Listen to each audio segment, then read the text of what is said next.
namanya dari dulu tembel. Pribadinya itu terus terang begitu menyeramkan.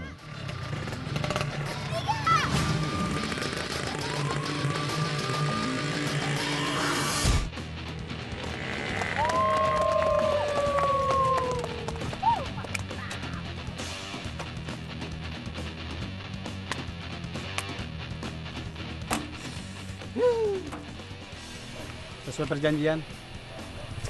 Nih, aku cuma ngambil sini.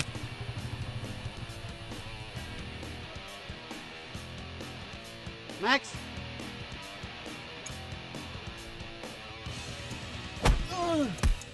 Memang sadis, tidak ada peri kemanusiaan sama sekali. Sampai terus terang saya waktu itu mau bergaul juga mikir-mikir, kok gini. Ini akibat orang yang nggak menepati janji karo aku.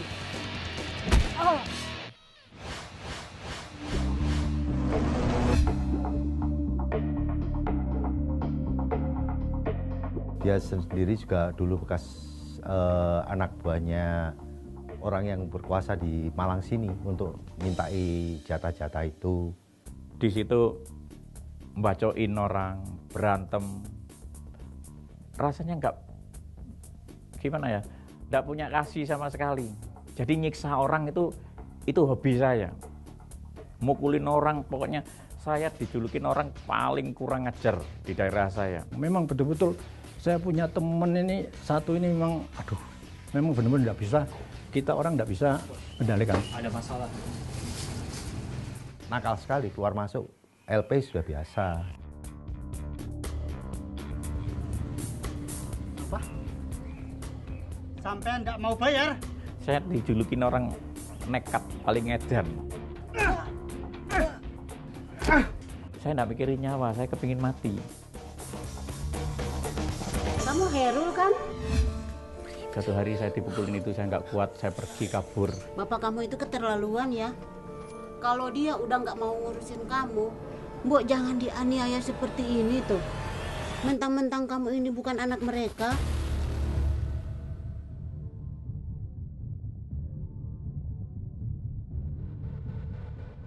Terus saya nangis itu berhenti dan saya langsung punya niat dendam. Saya awas, aku sebentar lagi besar, aku mau jadi penjahat. Aku mau cari orang tuaku dan aku mau bunuh orang tuaku itu. Karena saya merasa dibuang, saya nggak pernah ketemu dengan bapak ibu saya. Setelah itu saya minggat, saya ketemu dengan orang-orang nakal.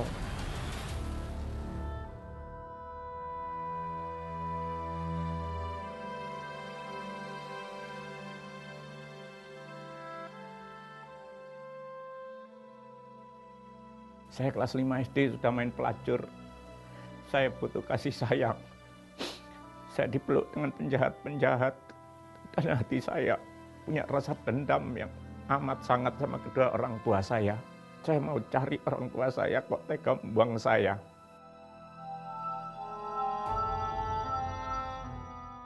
Saya capek hidup saya kok seperti ini. Akhirnya saya mau bunuh diri. Bunuh diri sudah saya coba beberapa kali dan saya tidak pernah mati. Saya gantung diri, juga tidak mati. Saya tabrakan naik motor, saya tidak mati. Akhirnya saya jadi pembalap jalanan. Untuk saya supaya cepat mati. Saya sudah nggak mau hidup. Mana orang tuaku yang asli? Saya kepingin kayak anak-anaknya orang-orang biasa itu. Dipeluk, diajak, dikasih sayang. Saya tidak pernah dapat kasih sayang itu. Cuman saya itu dapat uang, dikasih uang. Kebutuhan saya cuma dicukupi. Tapi saya belum pernah dipeluk, disayang. Seperti anak-anaknya orang. Saya rindu gitu.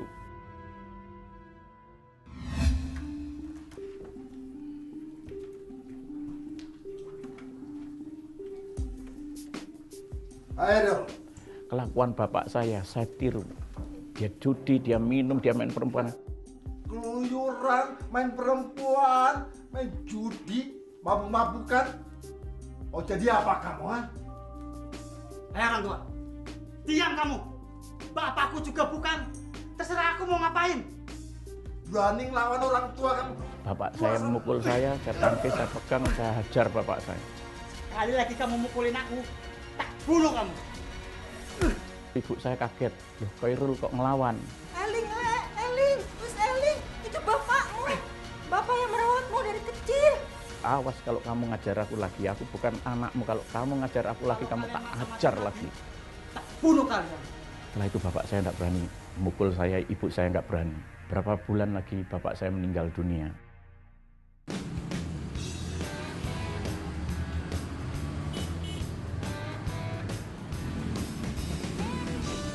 Mas,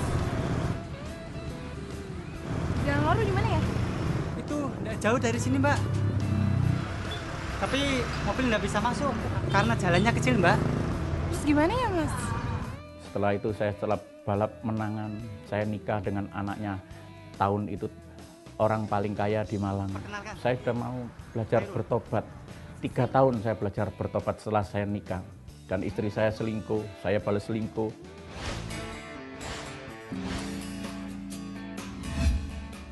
Lantas saya pergi ke Jakarta. Di Jakarta saya mulai dari nol. Berangkat ke Jakarta bawa pakaian 1 kresek aja. Terus, Mas, masuk. Terus, kiri. Terus. Terus. Hop.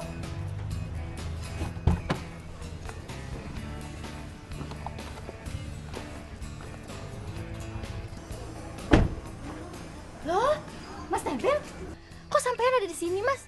Piye kabare? Ceritanya panjang, Rin. Oh iya.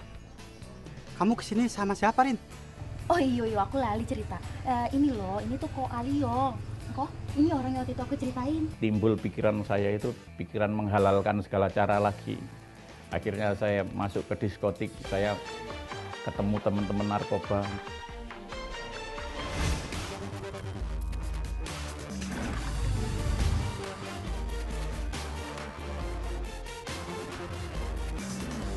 Bisnisnya tetap narkoba ya, karena kita ke kehidupan malam.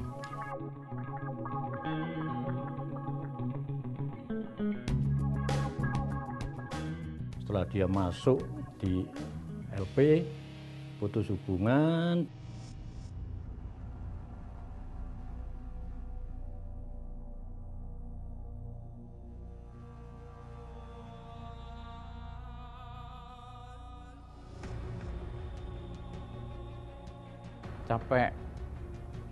Capek banget, keluar masuk penjara, keluar masuk kantor polisi.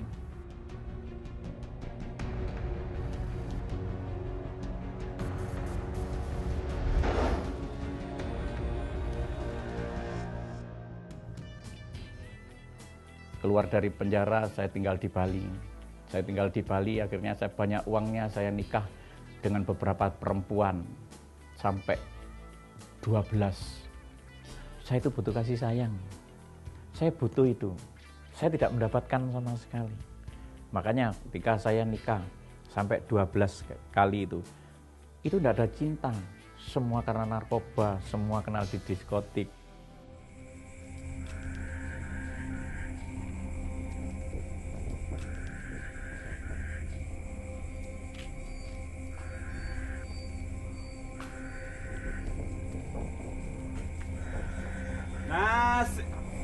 Nasi gorengnya, Pak.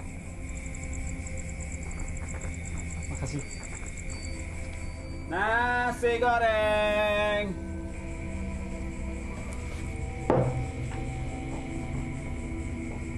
Kamu kenapa kesini? Aku kan sudah bilang, kita ketemunya di luar saja. Gini, Bos. Aku datang ke sini mau ngasih hasil minggu yang lalu, Bos. Karena besok aku harus keluar kota, Bos. Kan bisa ditransfer. Ya wis, sini. Nih, Bos. Kehidupan saya itu merasa tidak nyaman, tidak aman. Ada orang lihat aja, saya lari. Terus ada orang pakai baju yang kira-kira saya anggap mereka intel atau reserse, saya capek lari.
Kadang-kadang saya itu berpikir, Tuhan ini ada apa enggak ya?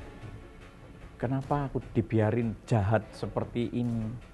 Dan kalau mati pun aku itu masuk neraka apa surga Tuhan? Sempat saya itu ya enggak tahu, capeknya sudah enggak bisa dirasakan. Pokoknya titik nol, capek banget. Tuhan, tolong, aku capek jadi penjahat ini Tuhan. Setiap hari aku berzina Tuhan, setiap hari aku berantem, setiap hari aku main narkoba Tuhan. Setiap hari aku mabuk Tuhan. Gonta-ganti pasangan, aku capek Tuhan. Aku kepingin kayak orang-orang yang biasa itu Tuhan. Yang jam 7 kerja, pulang jam 4 sore, ketemu anak istri, kumpul di situ, nonton TV, baca koran, minum kopi. Aku kepingin ya kayak gitu Tuhan. Tuhan, kamu itu ada Tuhan. Kalau ada ubahan hidupku Tuhan. Aku capek hidup kayak gini, tidur di istri satu ada suara mobil gerung gitu, saya lari, ini polisi. Tidur di sebelah satu lagi ada suara apa lagi, saya pindah lagi. Hidup saya tidak pernah tenang, tidak pernah enak, rasa dikejar-kejar terus.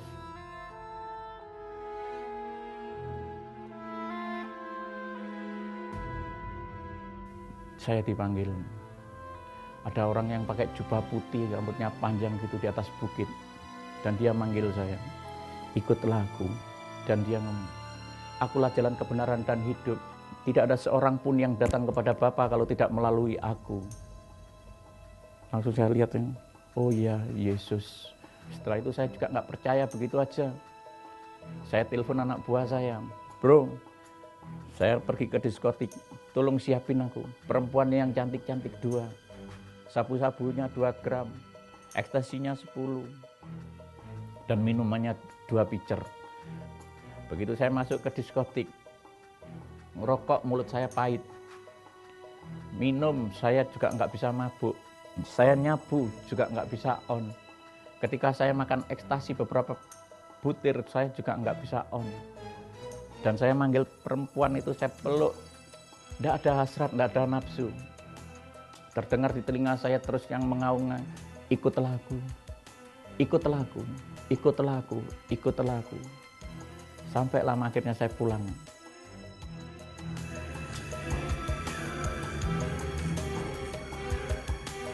Begitu saya pulang, saya ketemu dengan seorang perempuan di rumah makan.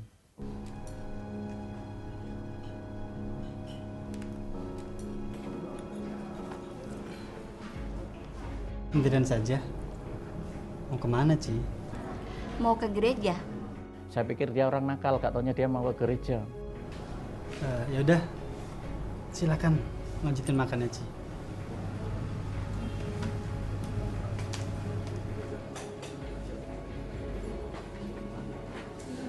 Tiba-tiba di belakang tembok saya ini ada suara yang tanyain, apa artinya kamu ketemu aku semalam sama dia? Saya noleh gini, kenapa? Tembokku bisa ngomong. Aku mabuknya tadi malam, nyabunya tadi malam, masa onnya sekarang? Akhirnya saya taat, saya datengin dia. Gimana, Ci, makannya? Enak? Ya, lumayan, enak. Oh iya, Ci. Aku boleh nanya enggak? Kalau orang didatangi Yesus itu artinya apa ya, Ci? Kamu serius, Tah? Kalau Bapak didatengin Tuhan Yesus, itu Bapak dipanggil secara khusus oleh Tuhan Yesus. Buat apa, Ci? Kamu mau tahu jawabannya? Yuk ikut saya ke gereja. Ketika saya diajak perempuan itu masuk ke gereja dan dikenalin. Shalom, selamat hari Minggu. Shalom, selamat hari Minggu. Oh ya, kenalin, ini keluarga baru kita. Dianggap keluarga. Saya nggak punya keluarga, dianggap keluarga itu saya akan merasa seneng. Wow, saya diakui keluarga dan saya dapat keluarga. Rasanya saya itu yang jahat, yang nakal, yang kejem, yang suka nyiksa orang. Rasanya hati saya itu kayak luntur semua. Dan dengar kata-kata Shalom yang saya suka dendam. Di sini panas terus, itu seperti disiram dengan air es. Oh, kok enak sekali ya di gereja ya. Saudara sekalian, sebelum kita masuk dalam firman Tuhan, kita akan menyanyikan sebuah lagu pujian penyembahan yang berjudul Bapa, sentuh hatiku. Akhirnya saya diajak masuk. Di situ ada puji-pujian. Bapa, sentuh hatiku, ubah hidupku menjadi yang baru. Bagai emas yang murni, kau membentuk bejana hatiku. Malam hari itu setelah saya kelas 5 SD nangis terakhir karena saya tahu itu bukan orang tua saya. Sampai umur 40 lebih itu saya baru bisa nangis dan saya dengerin lagu puji-pujian itu dan saya ngomong gini, Tuhan, aku mau yang kayak itu Tuhan. Aku mau hati yang kayak itu Tuhan. Aku mau Tuhan kamu ubahkan Tuhan.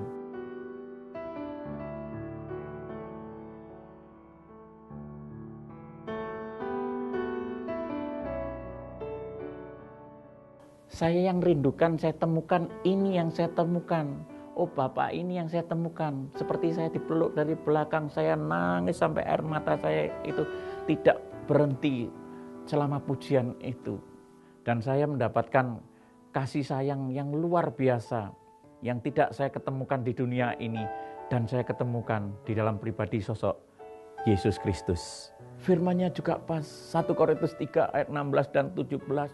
Tidak tahukah kamu bahwa kamu adalah bait Allah dan bahwa Roh Allah diam di dalam kamu? Barang siapa yang merusak bait Allah, maka dia akan aku binasakan. Sebab bait Allah adalah kudus dan bait Allah itu ialah kamu. Tambah saya nangis, oh Tuhan, aku ini bait-Mu Tuhan. Aku ini rumah-Mu Tuhan. Tuhan ampuni aku Tuhan kalau aku bunuh orang, kalau aku nyiksa orang. Saya ingat-ingat semua jadi kayak di video. Saya di penjara tukang nyiksa orang. Saya mukulin orang sampai gila, mukulin orang sampai cacat, mukulin orang.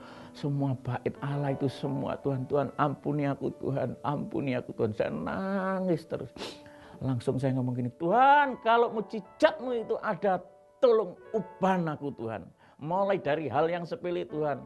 Dari yang ngerokok, aku enggak mau ngerokok Tuhan. Dari yang aku keluar kata-kata kotor Tuhan, aku tidak mau lagi Tuhan. Dari aku penzina Tuhan, aku tidak mau zina.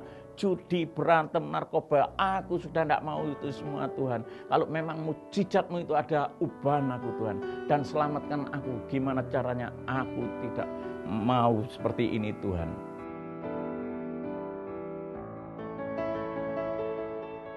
Ketika saya sudah terima Yesus sebagai Tuhan dan Juru Selamat pribadi saya mau lebih lagi mengenal siapakah Yesus itu. Akhirnya saya belajar terus cari kebenaran, nyari Yesus. Wow, betapa indahnya ketika aku di dalam Dia, di dalam aku. Saya ngerti kebenaran itu karena saya sering baca firman dan saya melakukan firman itu. Saya tidak ketemu itu ada lebih dari 10 tahun. Setelah itu kira-kira 4 tahun yang lalu lah. Saya dipanggil teman ke sini, ini ada tempel ke warung mie Edan. Karena saat ini saya sudah diubahkan oleh Tuhan Yesus dan saya mengerti kebenaran, saya merasa punya hutang sama Tuhan dan hutang saya itu belum bisa saya bayar dengan nyawa saya. Sekarang saya sudah dipulihkan, saya untuk memulihkan yang lain. Saya diberkati Tuhan, saya harus memberkati yang lain. Jadi saya merasa mau menyenangkan hati Bapa saya yang di surga. Ketika Bapa saya menerima saya apa adanya, saya juga harus bisa orang menerima apa adanya. Saya impartasikan kuasa itu. Dari situ sebetulnya ada suatu yang membuat saya itu juga terpesona ya. Saya dipulihkan dari narkoba, saya mau memulihkan teman-teman saya yang dari narkoba. Saya yang dipulihkan dari keadaan saya yang tidak mengenal kasih Bapa, saya mau mengempartasikan ke teman-teman saya untuk memberikan empartasi kasih Bapa kepada mereka yang tidak mendapatkan kasih. Kalau temennya, kalau merubah dia, waduh pasti tidak bisa. Saya jamin 110% tidak bakalan bisa. Iki wong bejat iso berubah. Dan saya tahu hidup saya bukan saya lagi. Kristus yang hidup di dalam saya, karena saya sudah dibeli dengan harga yang lunas dibayar, maka saya harus memuliakan Tuhan dengan tubuh saya dan harta saya. Orang yang dulu ya istilah ngomong kotor sembarang sak enake. Ini kok omongannya kok sudah berbalik 180 derajat. Ya inilah yang membuat saya terus terang kok menarik buat saya. Dari situlah saya turunnya. Saya juga karena dia saya akhirnya juga pengen seperti dia. Dulu mungkin kalau di naik mobil atau apa, naik motor disalip orang ya paling marah dia. Kalau nggak gitu dimaki-maki, kalau nggak itu dipukul paling gitu. Kalau sekarang kan sudah jauh berubah sekali dibandingkan dulu. Sekarang pun dimaki orang paling dia ketawa. Dimintai tolong orang dia juga rendah hati. Saat ini saya mengucap syukur kepada Tuhan Yesus saya yang luar biasa. Karena saya sekarang mempunyai satu keluarga yang luar biasa. Istri saya mau menerima saya dengan apa adanya dan mengasihi seperti Bapa mengasihi saya. Istri saya tidak melihat latar belakang saya dengan kehidupan masa lalu saya. Dan saya juga menerima dia sepenuhnya seperti Bapa juga mengasihi saya dengan anak-anak saya. Punya kasih. Sedangkan dia kan juga ada jualan bakso tuh. Teman-temannya juga kalau nggak datang ke situ bahkan suruh makan nggak ada yang mau bayar. Bukannya nggak mau bayar, tidak boleh bayar. Dan saya juga diberkati dengan usaha saya, dengan pelayanan saya. Yesusku memang luar biasa.